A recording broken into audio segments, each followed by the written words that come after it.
बाबा बागेश्वर जी हमारे साथ है। नमस्कार, प्रणाम। मैं 1 to 1 बात कर रहा हूँ आपसे, कोई और नहीं है। जी जी, मैं ये पूछ रहा हूँ आपको कि ये जो संभल में हुआ, इस पर आपने कमेंट की है। आपने कमेंट की है संभल में जो हुआ, आपने संभल में जिस तरह से वहां पे दंगे हुए, पत्थरबाजी हुई, आपने देखा होगा। तो ये कोर्ट अधिकृत एक कमीशन अपना काम कर रही थी, उस बीच ये सब हुआ। तो एक तरफ ये हो रहा है और एक तरफ आप हिंदू एकता पदयात्रा पर हैं। आप इस पर क्या कहना चाहेंगे? जो संभल में हुआ उस पर अगर आप विस्तृत तौर से अपना रिएक्शन दें, उसके बाद मैं बात को आगे ले जाऊंगा। देखिए, इस देश में किसी को भी कानून और संविधान को हाथ में लेने का अधिकार नहीं, चाहे वो मुसलमान हो, चाहे वो ईसाई हो, चाहे वो हिंदू हो। दूसरी बात, कानून सबके लिए बराबर है। हमारे दादा परदादाओं ने सबने संविधान स्वीकार किया है। इस प्रकार का कृत्य करना निश्चित रूप से गैर कानूनी है।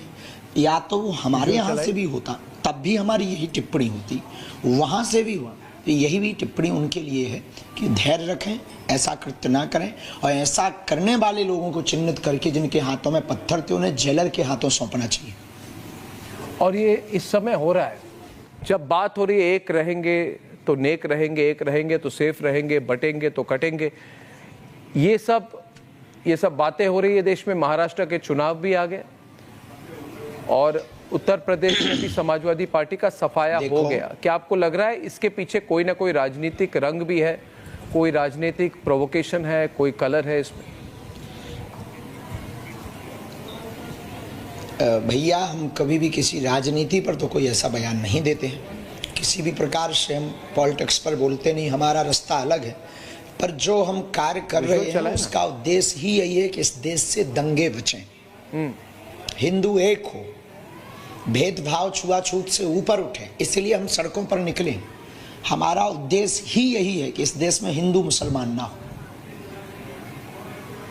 तो आप जब आज पदयात्रा कर रहे थे, इस पर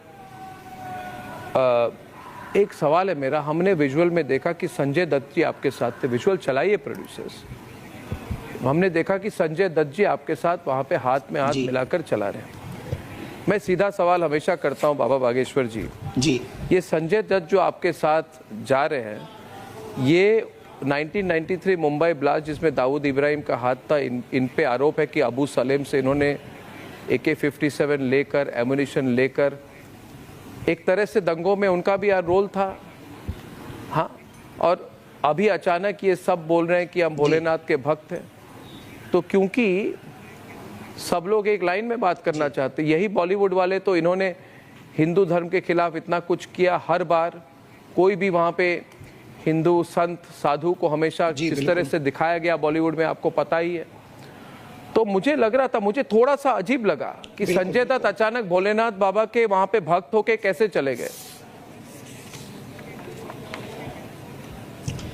उनका बागेश्वर धाम के प्रति अपार स्नेह है। वो एक बार पूर्व में भी आ चुके हैं और परिवार की तरह वो रहते हैं।